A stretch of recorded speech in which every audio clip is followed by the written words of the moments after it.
Attention military veterans and military personnel. This is Tracy from Lakewood College, and I am excited to announce the new partnership between ETA Associates and Jamal King's Make Real Estate Real. Give me a call so I can see if you qualify to receive the Make Real Estate Real with no out-of-pocket expense to you. I can be reached at 1-800-517-0857. My extension is 700. You may also visit us at www.money4vets.com.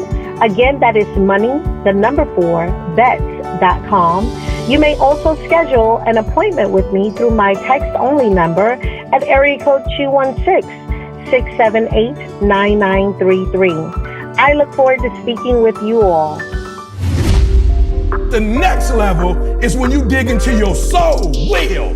That's when you dig into your soul and you go way beyond what you're physically capable of doing. You're not hearing me. And some of you've been on your talent your whole life. And you sweet, but wait until you go talent and will. Wait till you go talent and will. Wait till you go talent and will. I'm telling you, you will be the best at whatever it is you put your hands on. This episode is brought to you by our partner in crime, Organifi.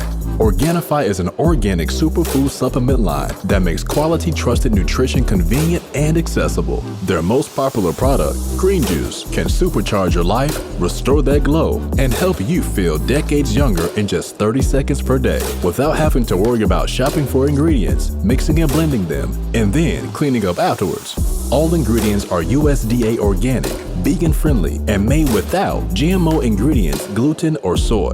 Where else can you get superfoods like chlorella, moringa, spirulina, wheatgrass, ashwagandha, and turmeric, just to name a few? So make sure you guys check it out at www.organifi.com/success. That's ORGANIFI.com/success. This episode of the Secrets to Success podcast is brought to you by Notion. Listen, creativity is at an all-time high, but creativity without guidance, without structure, it'll ultimately lead to chaos and frustration. Your ideas, your communication, they need to be effectively organized and not scattered across multiple spreadsheets and tabs. You need to simplify, and we have the solution for you. Streamline your business, your ideas, and communication with your team, all in one easy-to-use platform. For 10% off a team plan, head over to Notion.com/success. That's Notion.com/success to get 10% off a team plan. Don't forget, that's Notion, Notion.com/success. I wake up every single day. I am who I say I am. And I get what I get because I live in beast mode. Stop being gazelle. You're not average. You're not even good. You were born to be great. What's going on, world? Welcome to another edition of the Secret to Success podcast. I'm your host, CJ, joined as always by the Bayesian sensation, Mr. Carl Wesley Phillips. What it do, y'all? What's going on? I got the good Dr. King in the building. He looks ready. Double shot espresso. He ready to go. Let's go. Cheers, hey, he got on west side of cheers. Detroit. I'm from the south side of Chicago. Hey, well, you know, I was born on the south side of Chicago, but I gotta wear this shirt whenever I feel like I'm getting chunky again. This is my shirt right here. That's the throwback? Yeah, that's the one I wear when I'm ready to go ahead and get Rocky on. You know what I'm saying? So I got one more week in quarantine. I felt myself more when I got on the scale.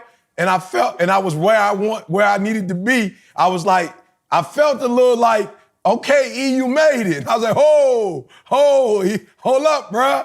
Don't get comfortable. So I had to put on the sweater that I put on when I couldn't put this on. When it was like the west side of, the east-west side of Detroit basketball. That sucker was right here, Ma. So, yeah, I just got to keep it 100 with myself, Ma. Don't start trophy watching. That's what you should have told Didi. Hey, also, in the building. I need to hurry up and get him in here and out of here before he worked my nerves, breaking all my stuff in my office. Come here, son. Give it up for Carlos Quinney III. Trey. Let's go. Trey. Let's go, Nep. What up? Bring that fire. Hey guys, welcome to Trey's Comedy Corner. What's up? Let's go. Talk up, Trey, so I can hear you. Why didn't the pony sing at the competition? Why didn't the pony sing at the competition? I don't know. He was shy. Trey. Because he was a little horse. Oh! You feel me? I like that one. I like all of them, but I really like that one. You know, I use my vocals a lot. You can relate to that one. I get a little hoarse sometimes. Right. Yeah, I like that. Alrighty. How's everybody feeling? Everybody quarantining all right? Everybody good? Yes, sir. We're still on lockdown Anything? in Michigan, baby. Anything new? You know what I'm saying? Big Gresh and shut Michigan down. So we still on lockdown. Oh yeah, no. We've been out, but we ain't been out. You know what I'm saying? Right. We've been Same out, thing but we in ain't been Chicago, out. man. We still locked down over here. Or some of us. Oh. Some of us. Either you locked down and it's just you and your 3-4 family members, or you go on to parties with 700 people. You take your choice. Well, either one. We got into a interesting discussion last night. One of the things about doing the podcast for 10 years straight seemed like I don't remember if we had this debate or not. But we had it last night. So we had a wing cook-off competition. Now I know we had previously had a conversation about whether or not wings were white meat or dark meat. Right. Yeah. Right? And so I think we got that settled. We worked past that. But I was actually shocked to know that there were people who did not feel as if flats were killing the drums. I need some help on this. I just assume the flats is the best one, but are people really out there choosing drums over flats? Help me out, please. I'm sorry. What are you two? Flats? What are you? Flats. Okay, you got the two bone maul. Where The two bones versus the small drumstick maul. Yeah. When you eating the wing, we can't see you. Yeah, You put your I'm sorry, camera bro. back on. You know, I'm from Chicago, dog. You don't call nothing What no do y'all flats. call it? The whole chicken wing. You got the part with the two bones he and then talking you got about the when leg. you- No, we're He talking about you though go to when you split Buffalo it up, Wild though. Wings or something. You got the Oh. wings. You got Okay. the drum and you got the flat. Well, see, that's my problem right there. We go to Harold's Chicken. We don't go to Buffalo Wild Wings. Marlon They got eliminated it from all. the competition. So it's either salt and pepper or it's extra mild sauce. I don't know about all that other stuff you talking about right now. Hey, Carl. E, we can't see you. Hold on, E, you good? You can't see me on purpose. I don't want to be just seen. making sure. Just making sure. Hey, see, I'll be real. Yeah, you know me. See, I'm not picky, dude. I just want good flavor. I ain't tripping on either of them. Yeah, no, I was pretty sure that the flats was, the Killing hometown favorite. But apparently, a lot of people dig in the. Come on, baby. You want to say hi? A lot of people dig in the drums. All right, say hi. Hey, Avery. Hey, What's up, daughter-in-law? hey. All right, go. Close the door, please. We got it. It's one of the quarantine challenges. You know what I'm saying? E, I didn't get your official vote, though. You know what? I'm not gonna lie to you. If I had to choose, I used to be drum, but in the last year or two, the drum is like sometimes the meat ain't where I want it to be, but the flat is always cooked pretty evenly. You feel me? Yeah, so I've been on the flats The drum lately. is thicker, so it don't go all the way through like that. Yeah, sometimes it don't. They don't cook it right, but the flat is always cooked right. Yeah, because you get into like a little scrap because my wife was like, oh man, I was gonna eat some more, but it's only drums left. And I was like, I feel you. And somebody else was like, oh, that's the best. And we got into about a 2-hour argument over here. And I just, you know what I'm saying? I was trying to see what y'all thought. Maul doesn't know what drums and flats are, so we had to excuse him from the competition. Harold's Chicken. Harold's chicken, baby. It's But let all me tell you it's something. all good meat. I don't like the It's fact all that, good meat. Hey, I don't like the pause. I don't like the fact that you saying I don't like the fact that you saying Harold's chicken like it's sweeter than crack chicken, but we're not even gonna go. Oh, to it that absolutely debate. is sweeter than crack chicken. We've here already we go, had that. fam. We've already had that debate, bro. There Fam. we go. First off, Did we Harold's have that Chicken. one? I just thought we had the chocolate cake one. I didn't know we had didn't the have Harold's that. chicken. No, boy. we had it kind of at my house, I think, or either in Michigan. Harold's chicken. Let me tell you something. With Harold's chicken, bro, see, that's the problem. That's why y'all debating between flats and drums. Right. If you had Harold's, you eat everything. It's Matter all, of fact, the whole thing you don't is fire. just you don't just eat. You don't just eat the wings, Oh, no, but you right. you eat the piece of bread that's up under the wing that's got all the flavor and the juices on it, bro. Come on, man. So crack chicken is exempt from this because they don't have wing dings. They're called wingettes or whatever they call wing pieces, however you want to call them. They a whole wing, so you That's can't what even Harold's go there. is. Harold's is a whole wing too. All I gotta say is every time Maul step foot in Lansing, I see a crack chicken wing. He in didn't his say mouth it wasn't every good. time. He just said it wasn't better than Harold's. That's because He didn't say it wasn't there is good. no Harold's chicken in Lansing. All right, Lansing only got one hospital. They only got one doggone police station. They only, you know what I'm saying? Where is It's a good one, Maul, though. It's a good one, Maul. It's a good one, though. You know what I'm saying? You don't gotta have 12. Lansing only got one of everything. The only thing Lansing don't have one of is the amount of stars and just people that's succeeding that come out of We got Lansing. some savages came out the elbow. Every time I'm talking to CJ or his dad, they like telling me about somebody new.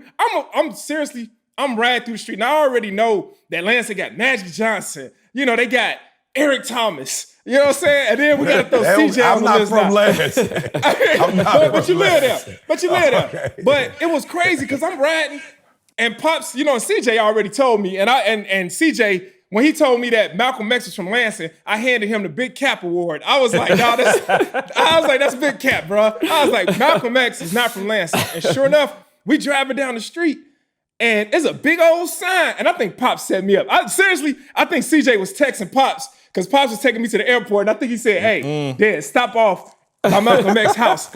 Bro, we stop off. There's a big sign say birthplace of Malcolm X. And the crazy part is Malcolm X's house is on Martin Luther King Boulevard. Yeah, yep, it is. I said, bro, this is straight crazy. So Lansing, man, it's like the 12th wonder of the world, man. So Hey, all I know is give me that crack chicken over Harold's any day of the week. Sorry, Harold's. You know what I'm saying? Harold, hey, you know the problem with Harold's? You been to Harold's? Yeah, I've been to Harold's a bunch. We got a Harold's down here in Atlanta. it's not real. Oh, that ain't Chicago. That's not real. Harold's, though. That's not Harold I've been to the Rhodes. one. Yeah. That's Harry's. Hey, matter of fact, Like you got Maul, McDonald's and McDowell's. That ain't Hold on. Harold's. Matter of fact, the last 2 times I came there, we didn't even go to Harold's. We went to some other joint. Well, that's because you be nervous a lot of times you come to Chicago. Yeah. And you always asking me if I got my gun on me. And I tell you, I'm not the police no more, see? Stop trying to put me back into the police mode. I'd have been retired for like over a year. Now, when I was the police, CJ'd always be like, man, you need to leave that job alone. When I finally left the job alone, he kept trying to get me to have my gun on. Hey, it is fair though, Maul. It is fair if you from Lansing and you go to Chicago and doubt. you want to make sure you protect it. Like it is fair. I wasn't nervous in your neighborhood. It was just a couple of the other. You know what I'm saying? I'm like, Mar, just jump out the truck. I'm sitting in the middle of the hood of the chicken shack on the solo. I'm like, dog, hey, at least lock the door, dog. You know what I'm saying? See, you said it. You know, Maul got that training day going on in Chicago. it. Oh, for sure. No, Maul ain't got no fear going on there. Him and Tommy act like they own the joint. So That's the one time I had to me and C. We was like, we came to Chicago and we just got through buying, I don't know, about 8, 9 properties. And we riding around. And, you know, CJ come in town. I'm like, hey, dog, let me show you our properties. Let's go. Right. So C get in the car and we just, and C like, where we going? I'm like, we about to drive to all our properties. And he You like, saying well, what? He like, what part of town is that on? And I'm like, man. So I had to call Tommy up. And then Tommy had the drivers. And Tommy was like our security to every single, I promise, Tommy ain't even go into properties. He just sat in the car. But, you know. hey, just the ones that was in like, you know, the little And those are great sketchy. areas, man. Oh no, but some Chicago. of them I was good. I felt great. But Maul, I'm like Maul. We walking into what looks like abandoned buildings. You know what I'm saying? Oh, that's a We beautiful sitting neighborhood, ducks. Carl. Carl, tell him. Carl, that's the best neighborhoods. It's the smell of money. Oh, it's bruh. the smell of money coming It's right like- through them doors. It's like the gold rush of 1848. Yeah. Oh no, it is. Trust me. I'm not mad at it at all. I just wanted Tommy there just in case. You know what I'm saying? Because you don't act like the police anymore, and you don't look like the police. Nothing. So at least if Tommy come in the cruiser, they like, oh, we good. All right. Who watched The Last Dance? Let's just get right to it. Yes, sir. E, did you get a chance to see it? Look at E. You ain't do your homework assignment.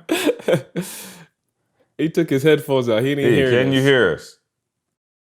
E, you there? Yeah, I'm trying to get my mic. I'm trying to get my headphones right, guys. I apologize. Trying to get my headphones right. All right, you good now?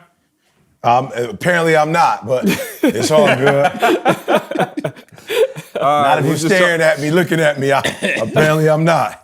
I gave you 30 minutes of Harold's Chicken, Crack Chicken talk to get right. You know what I'm saying? You're still not right. Recharge your joints. Maul, I'm assuming you got a chance to watch it. What'd you think, dog? Yes, sir. You know he did. You know he did. I keep telling y'all I didn't watch it. I lived it. Y'all see his eyes, though. Right. Right. Oh, that's what. Hey, E, remember when CJ was texting and he like, bruh, you living in the past. He like, first off, you don't show respect to your elders. And we talking about the Pistons and the Bulls. And then he like, and I'm like, bruh, when the last time the Pistons won a championship? I'm like, man, the Bulls, we won. And then he was like, bro, you talking like this happened last year. I said, last year? This happened last Sunday. That's right. Like, I'm living in the championship era all over again. I'm talking about, bruh, you watching Last Dance and feel like it. Bro, people walking down the streets of Chicago, which is wrong, they high-fiving each other. You know what I'm saying? Quarantine, high-fiving. They're like, man, the Bulls, man. And, it's some good times right now, bro. Great times. They came out with this at the right time. But I was just dying laughing. Yes. Because we were arguing. So y'all think we argue on here. The group text gets way more rowdy. But this Maul finally got so mad at me. He was like, hey, bro, with them Pistons, you got to stop living in the past. I said, wait a minute. Hold up. Last I checked, the Pistons' last chip was 04. The Bulls' last chip was 98. 98. So who living in the past? That wasn't the real Pistons. That was like the bootleg makeshift. They wasn't the bad boys. Come on. No, I didn't say this was a Pistons versus Bulls argument. So that's a different organization and whenever they won in 06 or whatever, man. All right. So what was the take? Carl, did you watch it? Dude, absolutely, man. Several takeaways. The biggest one I would say, you went through the whole sequence with him talking about his dad, but he got emotional talking about his drive. That blew me away, see. Like, it ain't again, we talk about people's preferences and, what drives you and all that. Like, again, he talked about the whole gambling. You could see they had him before. The whole thing with his dad. And again, you could see it was something on him. Yeah, but still. He was just like, at the end of the episode stuff, he's like, brick. And he was talking about his drive and the desire to win. And that's what broke him.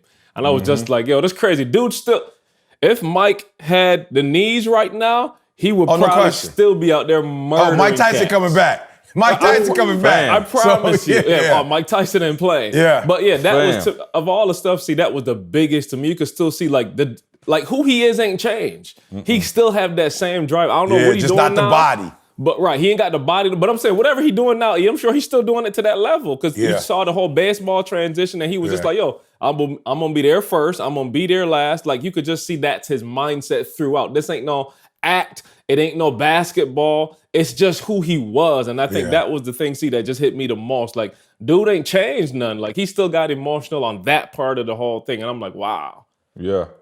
Maul. Yeah, man.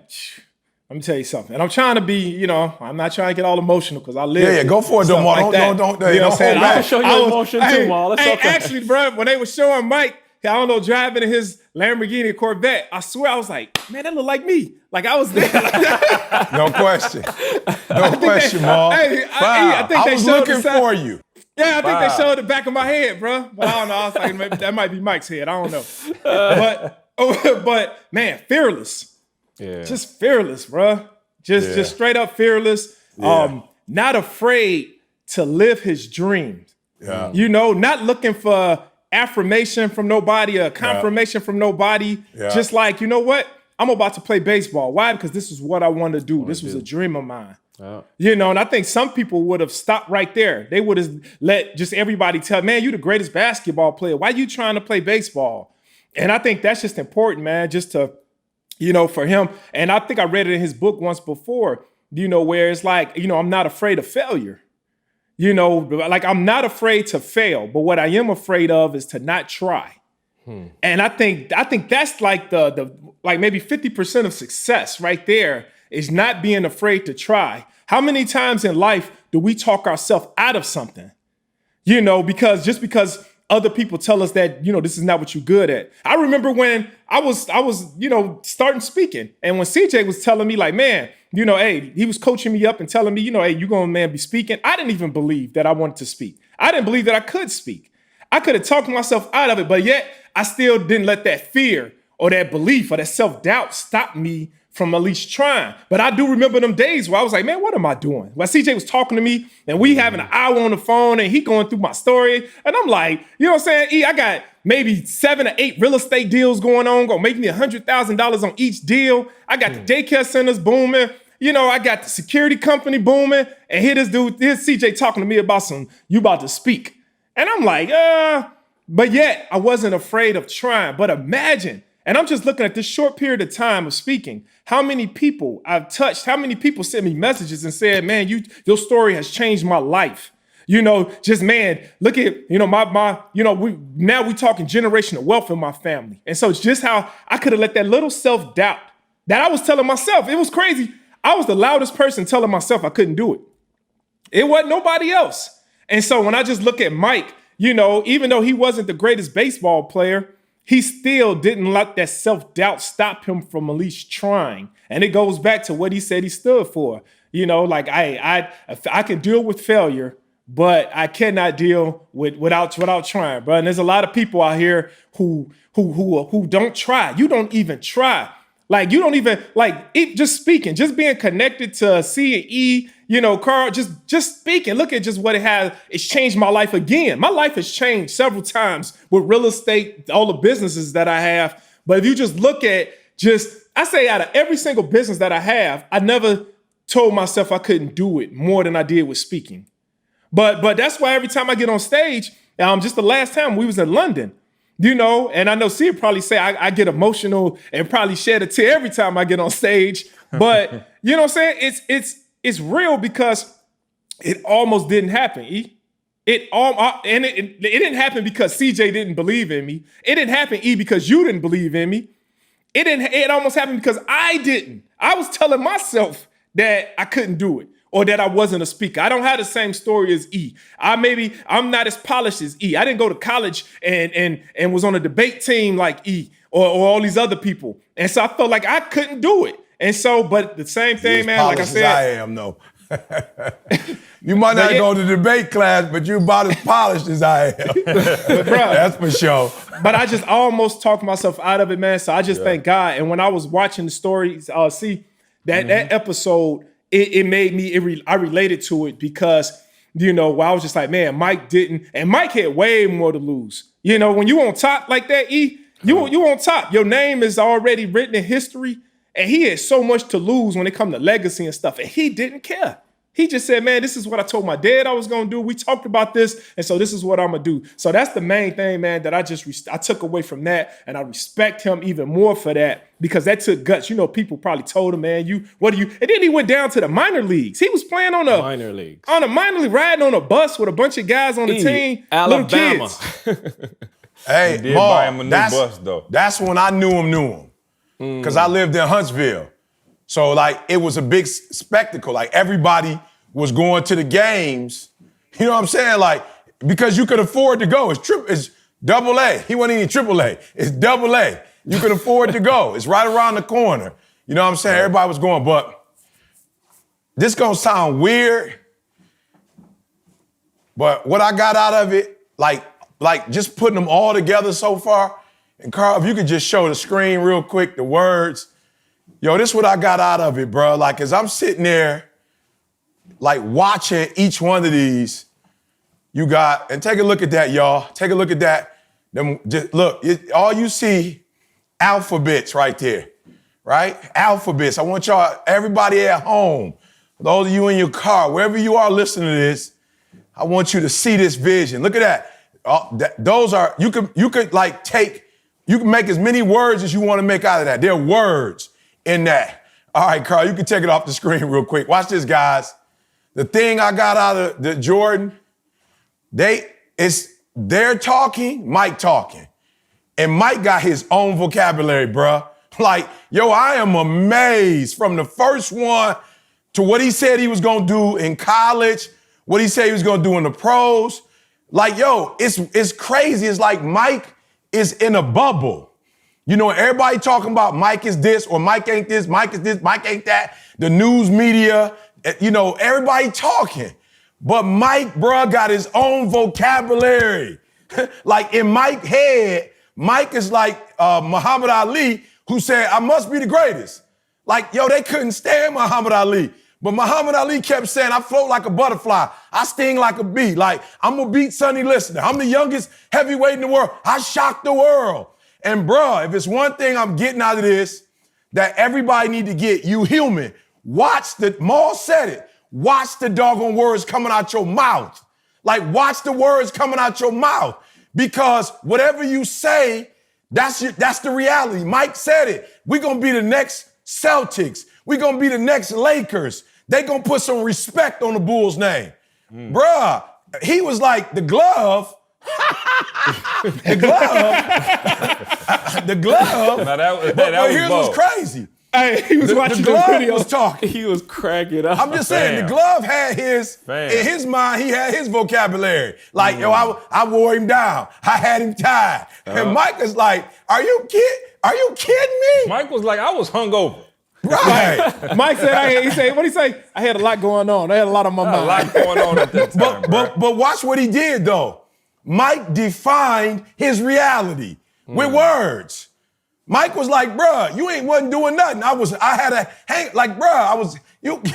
I'm telling y'all, be very careful of the words you let in and be careful of the words you let out. I was watching a series last night and the lady told her husband, they probably like 60-something years old, bruh.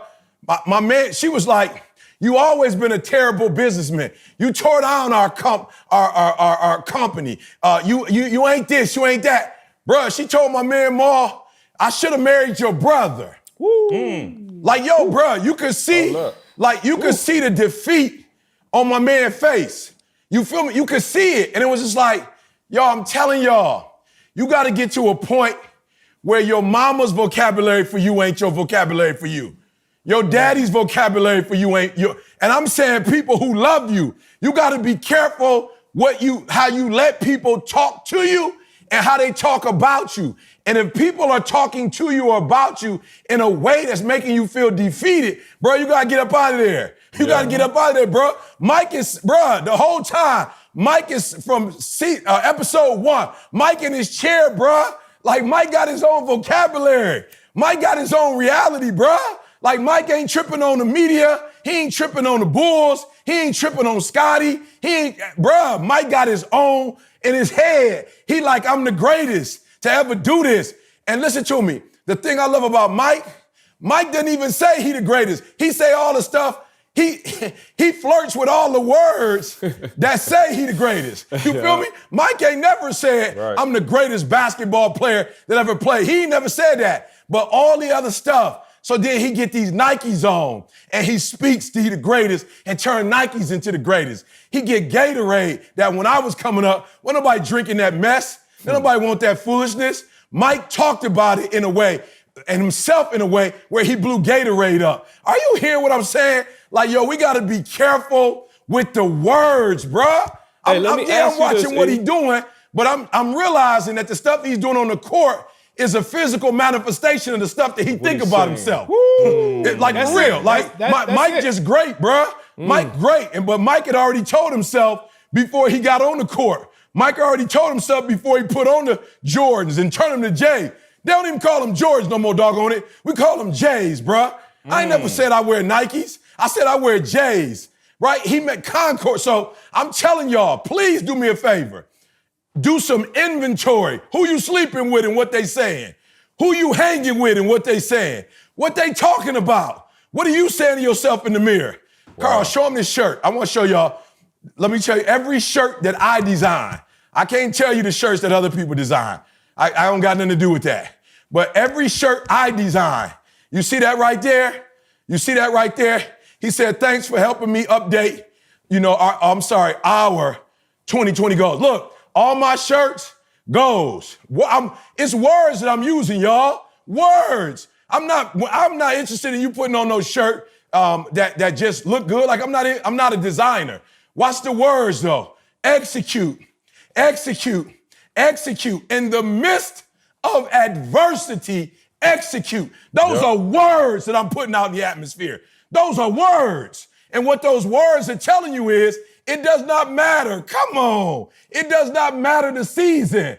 It doesn't matter if it's, okay, I live in Michigan. We from the Midwest. We got all 4 seasons. And I'm telling you, if you're not careful, you can get all 4 of those jokers in one day. You can get all 4 in one day. Right. Listen to me. The post person still, the post woman, the postman, they still come. And so what I'm trying to tell you is, it doesn't matter if it's a good season, bad season. You got to execute. You got to execute. You got to execute. You got to get it done. And Mike used words as I'm listening. Mike's words were, we got to execute. Don't nobody care how you feel. Don't nobody care if you're sick. Don't nobody care if you're feeling good. Don't nobody care how much money you're making. We have to execute. And that's all you keep hearing him say in just different forms. We got to get it done. So, Maul, yeah, there are different scenes that I like, but Mike's vocabulary was different than B.J. Armstrong's. Mike's vocabulary was different than Scottie Pippen. Mike's vocabulary was different than Rodman. He had the vocabulary of somebody who's great. There's a vocabulary of the greats. There's a vocabulary of the phenomenal.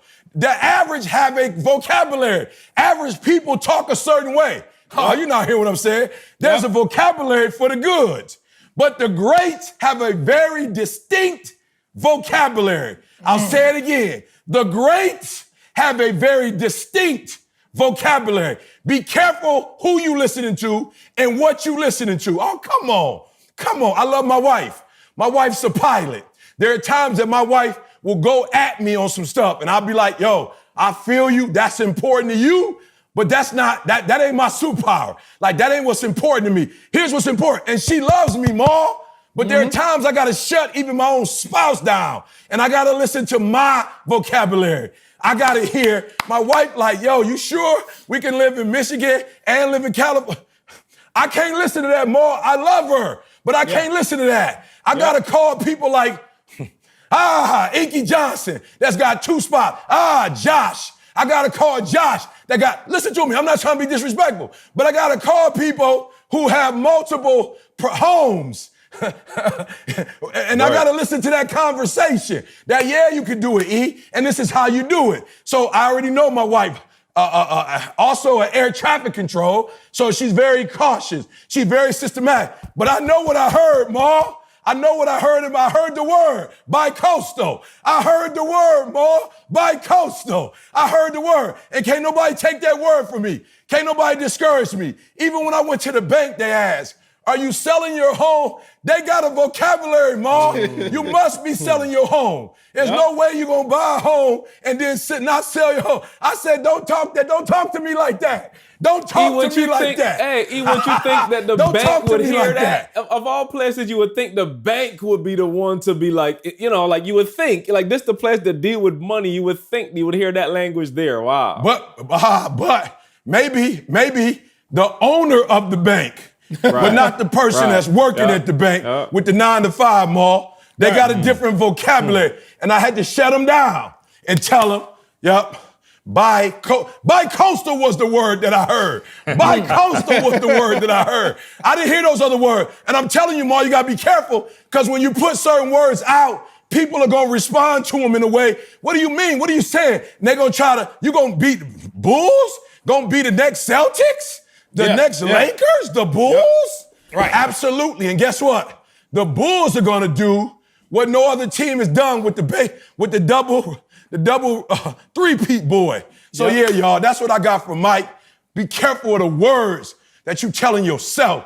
Be careful of the words you reading. Be careful of the words you speaking. But more importantly, be careful of the people who are around you. Be careful of the words that you listening to because those words are powerful. And those words will create your reality. All right, let me get our newest sponsor in here really quickly. Our newest sponsor of the S2S podcast is Notion. Listen, Notion is the all-in-one tool for taking notes, managing projects, sharing docs, and collaborating with your team seamlessly. It's quick to set up and fun to use.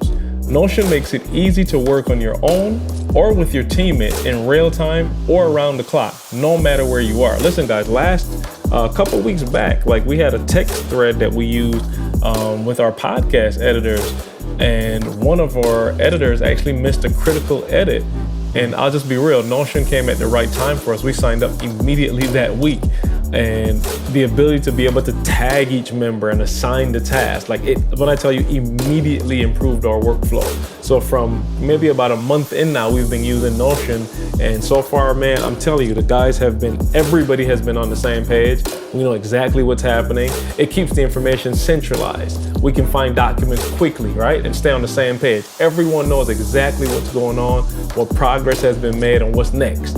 Capture your ideas and manage tasks the way that you want. Notion is flexible and customizable, so you can set it up for how you and your team work best. And Notion can replace dozens of those single purpose programs like Google Docs, Asana, Trello, Evernote, Confluence. Stay on task, find exactly what you need when you need it, collaborate efficiently all in one place with Notion. For 10% off of a team plan, head over to notion.com/success.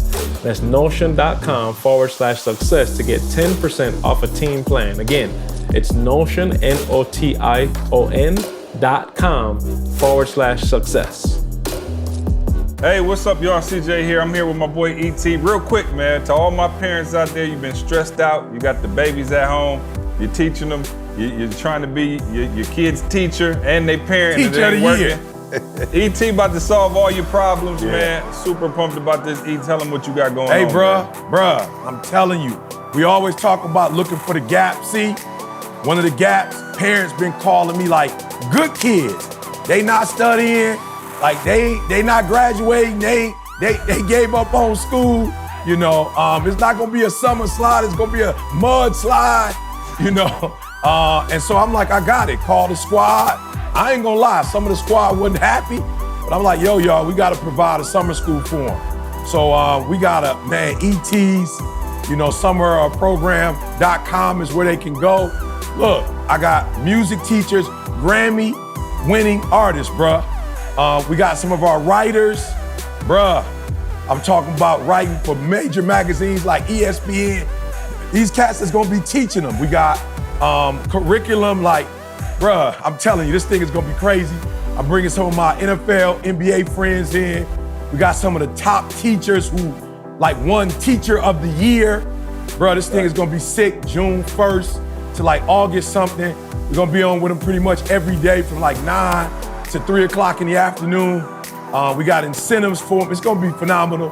Program is for real, valued at $1,500. We doing it for $90-something, bruh. This is the most important part, for me anyway.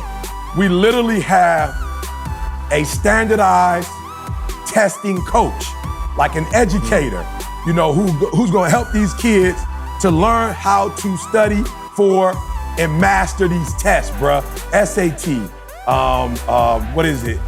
SAT. You know what I'm saying? So super excited, bruh. Super excited. My love for the school. That's major, and it's one thing you've always talked about, and a lot of people don't know that your PhD is actually in education. Absolutely. And one of the main things when you and I started out, you talked about fixing the school system. So we're super excited to bring that to you. That's etsummerprogram.com. etsummerprogram.com. You see it right here on the screen. Also, man, really quick, want to let y'all know that we're doing a free webinar Tuesday night. Me and the hip hop preacher. Everybody's invited. Tuesday night, 8 o'clock. Go to etinspires.com. Coaching right on in the the crisis. Coaching right on the in the homepage, crisis, bro. And we're gonna teach you how to become a certified coach, man. That's me and ET live, 8 o'clock p.m. Tuesday. You know you're in the house anyway. You ain't got nothing to do. You ain't got nothing to do. You're in the quarantine. And we'll see you then. So, hey, back to the podcast. Hey, I was gonna ask you. You kind of answered, but I still want people to hear the question because it's huge. So if you pay attention, last week when Barkley talked, Barkley was like, "Yo, I'm MVP this year. Like, I'm there. Like, this is my time. Like, I don't disrespect Mike at all. But this is, you know what I'm saying? Like, he went in with like, yo, I know we could do this. You heard Gary Payton say the same, like, yo, I think we could do this. You listen to Horace Grant when he went to Orlando. They had this thing like, yo, I got it now. Like, we can do this. BJ Armstrong, like, what is the difference, especially with a Barkley? Like, he's probably the prime example. At his prime, great. What's the difference between Barkley? Because Barkley's coming in saying like, yo, I got this. I am the MVP. We just murdered the year. Like, what's that? And I'm saying, I'm betting it's a small difference. But what is that? It is when you. It is. It is. It is. I'm glad when you Barkley asked. say that. when Barkley say I'm the MVP, what Barkley is talking about, and especially when you look at his body, he's talking about physical, raw talent. That's what he's talking about. He talking about imano. You can't touch me. And he absolutely right. He wasn't lying. That for his size, he was probably the original Bumblebee before Serena was. He probably the original Bumblebee. You know what I'm saying? Like, physicality-wise, he wasn't supposed to be able to do the stuff he did. So what happens is when great meets great, somebody got Trump somebody. And so what Mike did was, people don't get it, Maul. This is why I say don't compare LeBron them to Mike. Mike, from a physicality standpoint, go back and watch the film. Mike didn't weigh but about $185. Mike wasn't 6'9". Mike wasn't 7 feet tall. Mike didn't have that. But what Mike had that they didn't have, they had phenomenal skill. Mike had phenomenal will. Mike was 6'6", dunking like he was 7 feet tall. He was going up against, in his prime, he was going up against 7 feet dudes, Elijah. He was David going up and against the Akeem the Dream. Like, he was going up against dudes that was 7 feet tall in the post. In the post, y'all. In the post. I'm not dogging nobody out in these days, but I'm saying in Mike's prime, he was not physically on the level that Ewing was. Yep. He didn't have the stature that Ewing had, but he came from the free throw line with will. Like, ain't nobody gonna stop me. Boom. And so what happens, Carl, is you get to a certain level of greatness. It's like low-hanging greatness. But you get to the highest level of greatness when you have will. And that's why I'm saying be careful the words that you use. Because what Mike did different was Mike's words and Mike's will, they matched.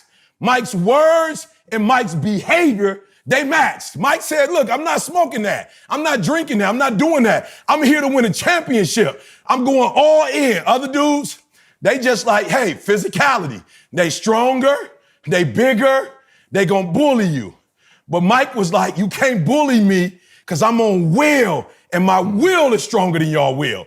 So when we go head to head, I'm gonna break you because you can't dig as deep as I can. And I'm telling you, words allow you to do that. When your words and your behavior match, it's a whole nother level. And nobody put the work in that Mike did. So Mike's words and his behaviors, they was intimate with each other. Other dudes, they talking, I'm the greatest, but they not getting up at 3.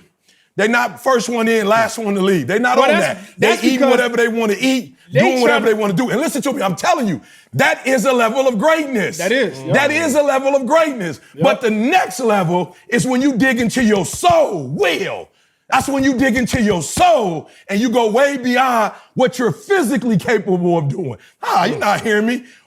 And some of you've been on your talent your whole life. And you sweet, but wait until you go talent and will. Wait till you go talent and will.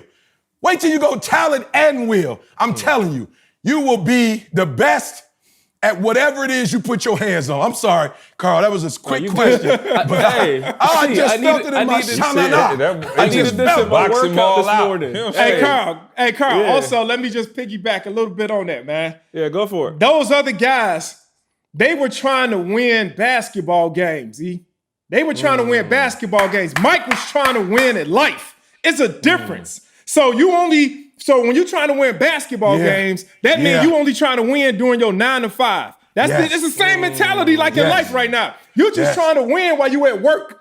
During them times that you at work, you a beast. But then now when you get off work, though, the clock stopped. The game is over with. You back at home chilling. Mike was like that 24 hours out the day. And that's the difference. That's why he got 24 hour out the day results. You look at a lot of these guys who was just great basketball players. That's why you see a lot of them now commentators. You see a lot of them guys just sitting up right now. Careful. They on the sideline right now. Careful, oh, man. man. Careful. Hey, where's the bucket Careful, at, you man? don't carry your gun no more. Be careful. That's why a lot of them guys not sitting up now, just sitting up, and they all sit up talking about Mike right now. But because Mike was winning at life, now you look at it still translates, no matter if it's basketball, if it's jump man, if it's a steak chain, no matter if it's a clothing line chain, no matter what it is, he's still winning at a high level. But it goes back to what E was talking about speaking. And a lot of y'all, man, look, and E, you help me with this, Pastor. What's speak those things that are not as though they are. What's the scripture? You know the scripture offhand? Yeah. Speak those things that are not. So it's not lying. As though they were. It's not lying, y'all. So it's just it's speaking it into existence. Let the weak say, I am strong. Right. Let the sick say, I am healed. Right. That's not, look. Oh, watch your mouth now. It's not lying to yourself, but what it's doing is, before something happens in the world, you got to be the first one to speak it. You got to be the first one to believe it. Yeah. So way before I became a millionaire, I was telling myself I am a millionaire. Yeah. Way beforehand, way before I was a great father, way before I had children, way before I had a son, I was telling myself I have a son. I just had to put the physical now to what I've already spoken. Yeah, to merge the two. Yeah. And I had to merge the two. And the same thing, man, when it came to speaking, I was speaking death on my own life. Yeah. Here it is. I'm telling people, man, you got to speak words. The same thing we're talking about right now. I've been saying this, but I was speaking the opposite against my own life. I was saying, see, I ain't no speaker. Yeah. I'm not a speaker. And the more I said I'm not a speaker, the more I kept believing that I couldn't do it. Yeah. But then it was a time when I was sitting and I told CJ, we going over my story, and I said, man, my whole life I've been speaking this over my life. Then I said, man, I've been speaking death over my life right now. I've been speaking death over me getting on the stage. The second I started telling CJ, you know what, man, I am a speaker. Yeah. I am. The more I said it, the more confidence I was having. The more I kept saying it, the more I would get up on stage and I wasn't nervous no more. I wasn't nervous. It wasn't bothering me no more. The more I kept believing, the more confidence I had. And so the words, though, it started with what I was speaking. Yeah. And then the more I spoke it, everybody else started believing it. And then it seemed like everybody else started moving towards, and they started saying it now, oh, Jay, you were speaking. Yeah. So a lot of y'all speaking death over your life. Stop speaking death over your life, and stop just showing up only from 9 to 5. Or you just look at my life. Huh? Or doubt, Ma. Some people not speaking death. Some people speaking doubt. Stop speaking doubt. Mike, at no point did Mike not believe that Chicago was going. He didn't go into like the 4th year like it ain't happened, so I'm not going to do it. 5th year. Mike kept believing. Hey, remember they was at the All-Star game? He was like, yeah, we'll see y'all in the finals. He was like, oh, yeah, y'all probably going to be there. He said, oh, no, I know we going to be there. We going to be there. I don't know about you. We going to be there. Yeah. I wasn't talking for me. What did you say? See that one part you said, what he said about gambling? He was like, he don't have a gambling problem. Listen to this word, y'all. Yeah, he said, I don't have a gambling problem. I got a competition problem. Hey, so I want to go somewhere real quick, man, and hopefully it helps somebody. But like, I just want to talk about how powerful, again, y'all talking about the words and things, but just how powerful your mind is in terms of being able to get stuff done, right? So, like, have you ever been like working out and you felt like you ain't had nothing left, and then the right song came on? Words. Right? Like the right song could come on. Like, I'm just being real. Like, you could be like, I'm dead. I promise you ain't got nothing in the tank. And then that song come on, boom, and you back up going, right? So the crazy thing, when I think about that phenomenon, whatever that is, it's like, yo, our brains are so much more powerful than we give it credit for, right? For sure. And so if you watch the last episode, there was I feel bad for this gentleman. He probably was at the crib just watching the doc like everybody else, had a sandwich. I believe his name was LeBradford. LeBradford, help me out. What was his name? LeBradford Smith? Okay, yeah, LeBradford Smith. I got my notes here. His name was LeBradford Smith. And LeBradford, poor young fella, was a rookie. You know, they played the Bulls on back-to-back nights, right? He played for, I think, Washington.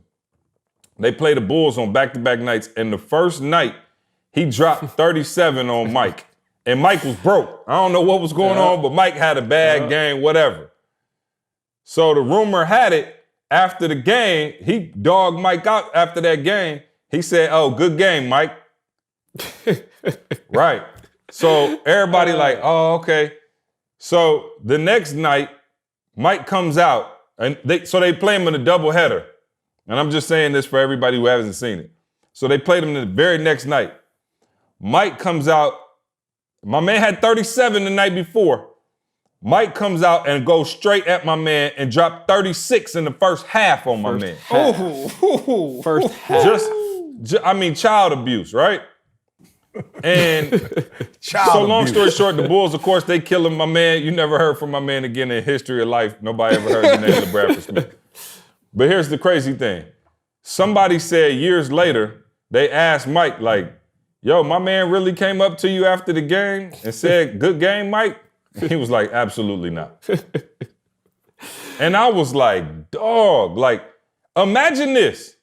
The greatest player in the world needed an edge to get himself going. Yeah.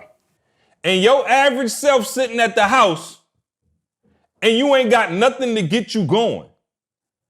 Mike was literally on a daily basis waking up and looking for things to get him going. And that convicted me so much.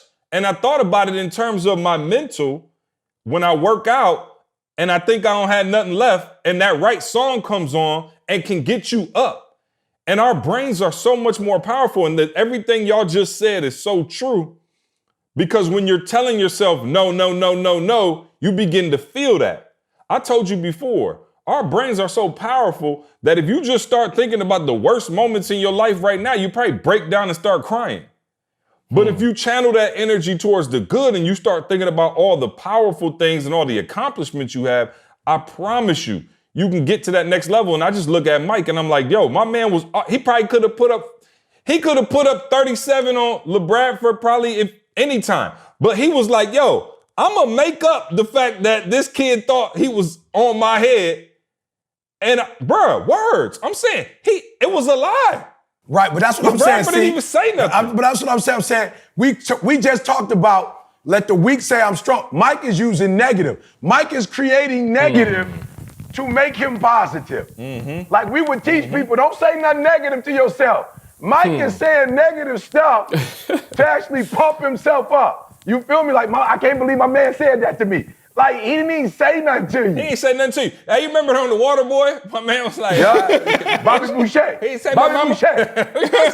Bobby Boucher was like, what you say, man? I don't even know your mama, man. I don't even know your mama, man. Hey, but that's how Mike was. Yep. What was the name? I can't remember the dude, but in the episode they were saying Mike, he was a Bulls player that Mike gave a hard time to. You remember his name? Burrell. Burrell. I got the notes in my phone, everything, the whole, hey, I'm not missing a chance on this. You got to know everything. I had a conversation with my brother yesterday, so where I'm going, I'll give y'all the punchline before I get there, but watch this. What he did with the team, I understand now in a whole different way because he prepared the team for, listen to my language carefully, for beyond game situations. For beyond game situations. So he was so hard on his teammates in practice that I don't think any opposing team could do to them what he did to them. You know what I'm saying? Like, this is their brother. They're like, we in war together. And I had a conversation with my brother yesterday, and it was random. We was talking about something so way off. And my brother said, man, I remember, he said my brother did music as his undergrad, piano. And he said he had a professor that would make him, like, he had to learn, all these crazy classical pieces by memory. So it's like hours and hours of practicing. But he said when he went to play for his professor would tell him, move the bench and kneel down. Then he would tell him, like, play standing up. All right, play loud. All right, no. Now play soft. All right, now play all the way to the top of the piano. Now play it all the way to the bottom of the piano. He made him play in so many different ways. Watch this. My brother said, y'all got it already. My brother said, dude, I ain't even concentrate on playing no more. Mm-hmm. He's like, there were so many variables that I had to go through to get this thing figured out that playing now became secondary. Yep. What became primary is now my mind became primary. Like the playing thing was just muscle at this point. Everything else became so cerebral because I had to do it in so many different circumstances that playing was not even a factor. And when he said that to me, like, see, and immediately I saw the documentary. I was like, yo, this is what Mike was doing with the whole team. When y'all get to the game, y'all so far past the game, like the game is done. Y'all so far past that. Like I've pushed y'all in every possible like way that you could be pushed. There's nothing that you could face right now that you have not already faced and more. So the preparation that they had as a mental squad going in, and I think again to me that's what. And you listen to them now, like he was a jerk, but you understand. Every one of them said now, like yeah, like I won't take it back. Because dude pushed us to a level of greatness that none of us even knew that we had that in us. But that was just literally him like, yo, we not gonna just focus on just playing. Like that's elementary. Like y'all gotta get beyond that. And she tripping because I'm going to get shirts in Atlanta. I'm trying to run through the airport to get the shirts and put the shirts on and take them back to the crib. I'm trying to find that. I'm just trying to take them back to the crib with me, Mom. He's trying to stop me from growth. Hey. And I actually saw Scott Burrell was on a podcast yesterday. Who was that? Scotty Burrell. The one Mike was dogging out at. I felt so bad for my man. I'm like, dog. Mike, he got the ball one time and was like, and Mike stood back off and was like, way off. Yeah, bro, what is you doing? What is you doing? And then my man turned around and tried to shoot. Mike was like, get it out of here. I'm talking about, man, Mike literally just stopped playing like, oh my God, y'all done gave him the rock. I was like, dog. And it's so crazy because it seemed like he was probably harder on him than anybody else. And Scott Burrell was on the podcast yesterday, and I just watched a few minutes of it just to kind of see what his take was. Right. And he said he's a head coach now, apparently. And he was like, bro, I promise you, without Mike doing that to me, I wouldn't even be a head coach right now.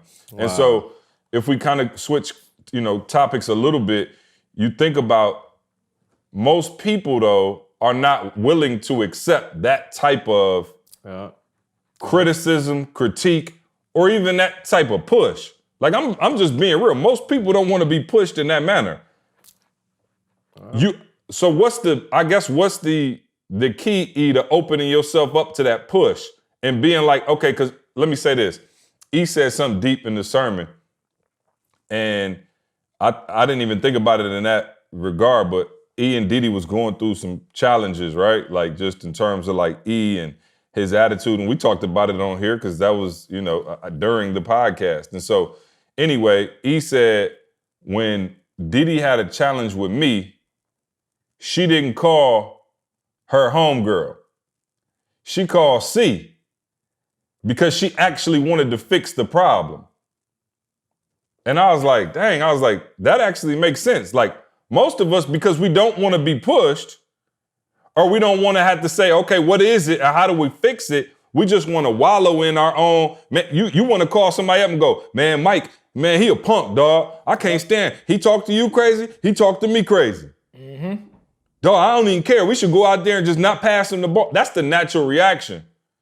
Diddy was saying that when you want to be pushed, you actually want to solve the problem and you don't care what you have to do to get to that place.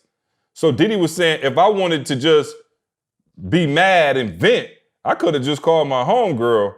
I called C because I know the relationship he has with me and E, he gonna get the truth out. And we're gonna get better if I call C. And so E, talk about that difference between wanting to be pushed and wanting to be great and wanting to be on that next level and wanting to be comfortable in your feelings. Yeah, I think it goes back to, I don't know if y'all got a chance to see the meme this morning, the video we put out, but the squad sent me a video this morning, and it was from that piece, the sermon, just this whole concept of, and remember what I'm saying, guys, this is what's deep about Diddy, and this is when things changed for me. I used to be like, why are you like, don't you see what I'm doing? It's like, this don't make sense. I'm killing the game. And it's like, okay, you killing the game compared to who? What does that mean, you killing the game? You gave me, this is what you told me. And here's the crazy part, Maul. Like, here's what you told me when you was at your most natural state. Not in the adaptive. Right. You feel me? Not in the adaptive. When you was young, we ain't had no bills, we ain't had no kids. You was just in your natural. This is where you told me we was gonna be. So everything you told me we was gonna be, I'm gonna check you on what you said. I'm not even telling you what I'm, like, here's the crazy part. We got people in our lives, they not even trying to make their dreams become a reality. They just reminding us of what we said. Like, this is what you said you was gonna do. Mike, you never said you was gonna win a dunk contest. Like, we never heard that. When you got drafted and you got a chance to say whatever you wanted to say, you feel me? You got a chance to say whatever you want to say. You never said Hanes. You never said Gatorade. You never said Nike. You never said win the scoring title. You said that you were going to make the Bulls like the Celtics. It's only one way to get that done. That ain't no scoring title. You got to win championships to pull that off, and a whole bunch of them. So for me, see, it's like, what do you really want? If you really want to do what you said you was gonna do, and I love it, Ma, let the weak say I'm strong, yeah? But then the weak gotta act like they strong. You feel me? You just can't say, let the weak say I'm strong. The weak gotta act like they strong. Let the sick say I'm well. Come on. And I'm not saying none of y'all, but there's some people when they get sick, I'm sick. I need some call. You know what I'm saying? Like, they say they sick before they sick. They say they sick before they sick. Bro, they sick before they sick. I feel it coming. I think I feel it coming. And you can tell they just want you to know they sick. Then you got people like Didi who got MS, and we go to the hospital, and the doctor asks her, have you been experiencing any pain? And she has to be truthful and say, well, last week, I had this pain in my foot. I'm like, you had a pain in your foot? You was at the church working for 5 hours. What does that mean you had pain in your foot? Like, why you didn't tell me? And she said, I didn't tell you because when I was dating you, I gave you a vision of who I was gonna be, and I don't want you to know the sick person because that's not the vision that I gave you. So I'm not about to walk around here like, I'm not about to let my daughter see MS beat me. Like, she's not gonna know when I'm sick. You're not gonna know when I'm sick. You feel me? Like, and so there are some people, see, they say they want something, but what you really want is pity. What you really want is somebody, you know what I'm saying, to stroke your ego. You don't really want help. You feel me? Because when you really want help, you will go through that beat down because you know, like Carl said, that beat down is actually making you stronger and preparing y'all. Come on, Ma, I didn't want to go here, Ma, but King David was crowned. Let the weak sound strong. He was told when he was 12 that he was king. And in terms of words, he was told as a little boy that he was gonna be king. He didn't become king till he beat Goliath. You not hear what I'm saying? You not hear what I'm saying? The words was told to him at 12, but it wasn't until he could beat that giant. It wasn't until he could face that adversity. It wasn't until he could prove that I can do this. I can get past. And a lot of y'all don't realize that your next opportunity is after you beat Goliath. So Didi is saying, come on, E, you got to build up muscle. You got Goliath to face. I don't got time to be playing with you. I don't got time to be stroking your ego. I don't got time to be coaching for you. I'm sorry. I don't have time to cheerlead for you because you have not faced Goliath yet. I got to coach you to beat Goliath. I can't cheerlead you to beat Goliath. Come on. Now you talking now. Are you hearing what I'm saying? I can't cheerlead you through Goliath, but I can coach you through Goliath. I can't go, Eric E, give me an E. He's the best. What's his name? He's the best. I can't cheerlead you through Goliath, but I can coach you through Goliath. I can tell you where he's strong and where his limitations are. I can tell you where you're strong and where your limitations are, and then you make the adjustments. And so I learned a long time ago, see, if I want to be the best, I got to be coached. If I want to, like Maul said, sit at the booth and commentate, then I can be cheerleading. But if you want to be like Mike, look, not even coached. You need Phil Jackson. not even coach. You can't have a coach that's going to give you the ball and let you run all the plays. You can't have that kind of coach. You got to have the kind of coach that is going to put you in a system that you don't want and you don't like, but a system that's going to take you to greatness. Listen, I wanted to ask that. Hey, I see something on CJ's face. See, got this. different- When you were saying that, I saw something. Yeah, I know CJ's facial expressions. You've been knowing it for years, but he wanted to say something. I think he wanted to say something about the triangle. No, a quote popped into my head. That boy Mike said, he said, they say I'm a tyrant, but that's because they never won nothing. Wow. Bar.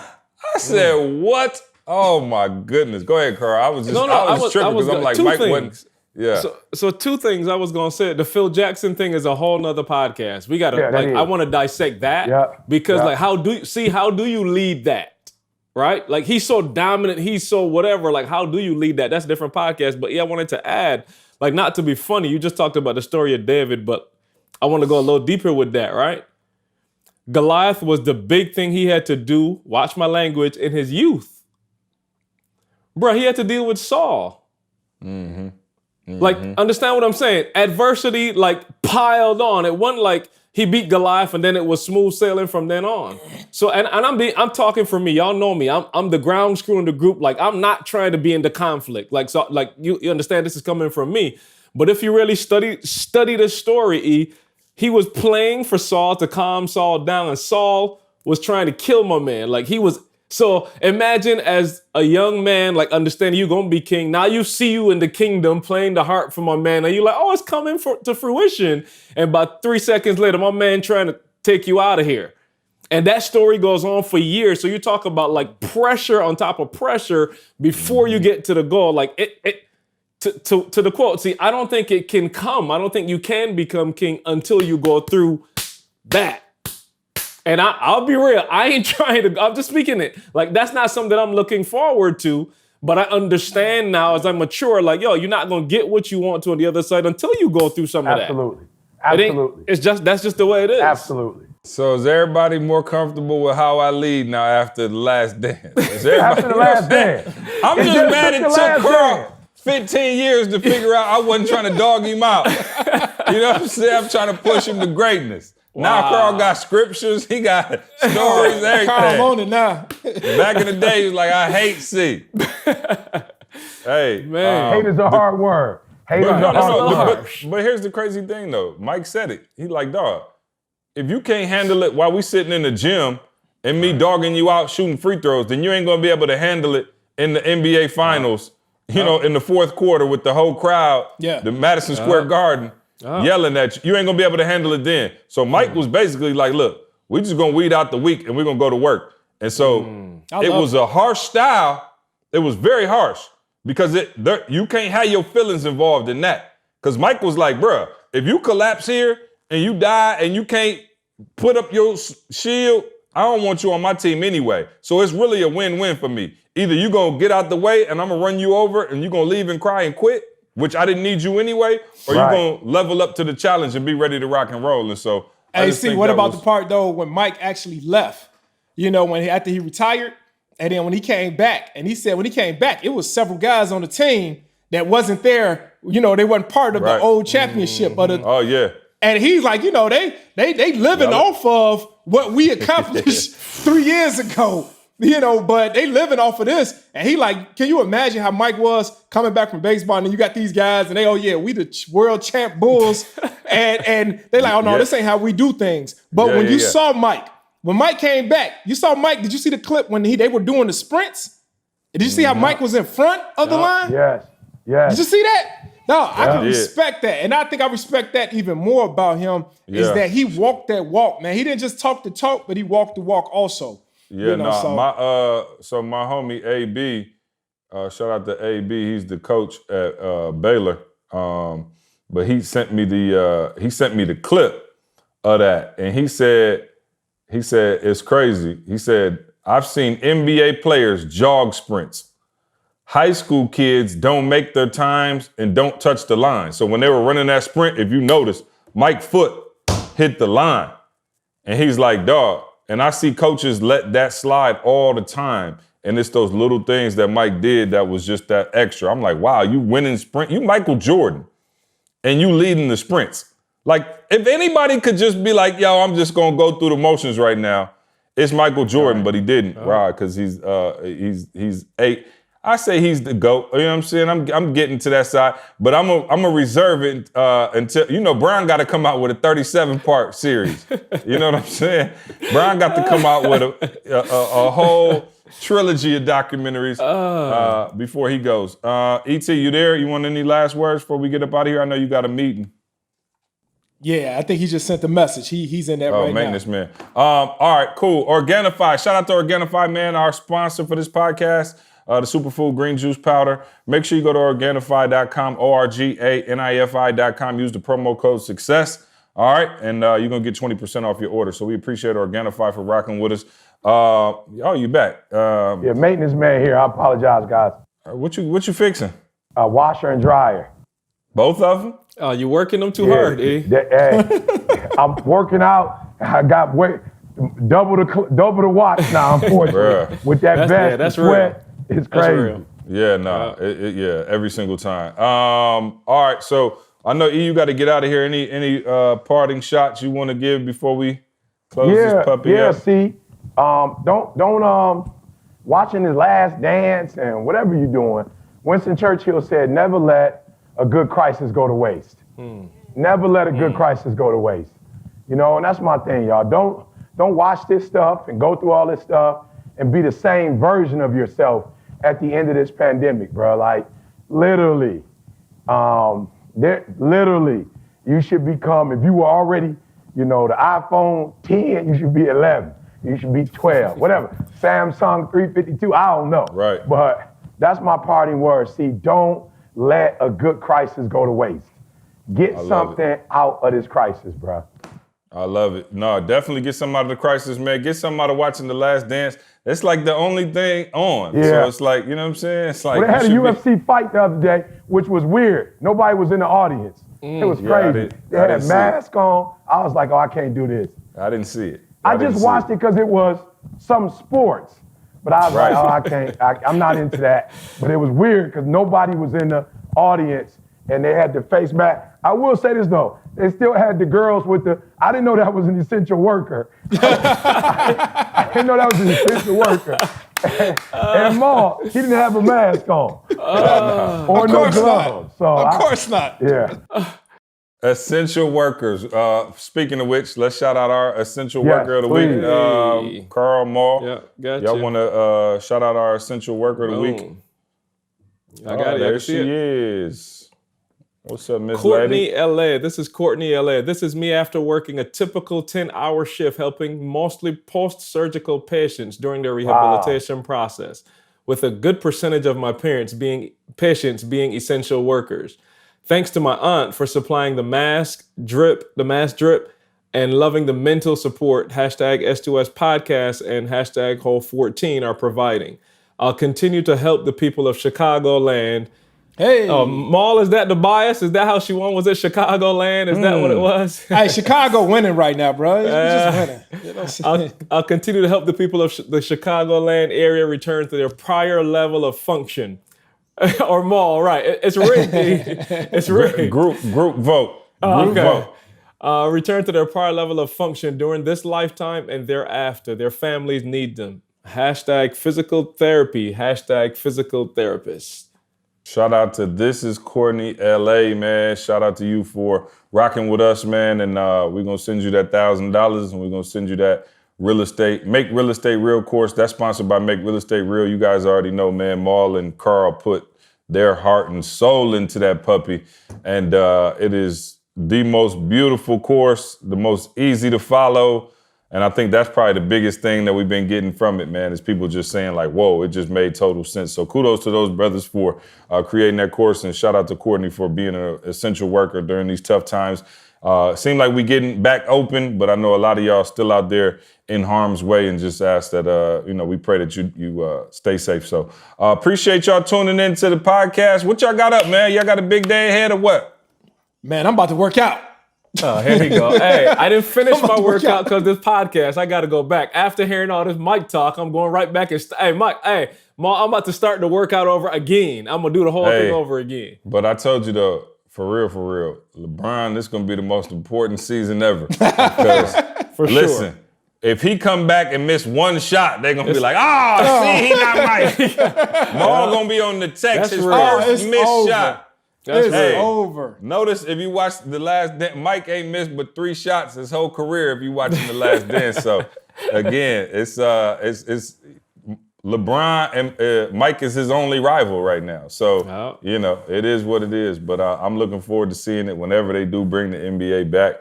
I'm looking forward to checking it out. All right, y'all. Well, that's it for us. We appreciate y'all listening. Share the podcast with somebody. Go to iTunes, rate it. We'll see you next week. I want you to focus on here right now. Don't you worry about when you get home. You concentrate on this opportunity. You don't worry about tomorrow. You concentrate on this opportunity with all your might, with all your soul.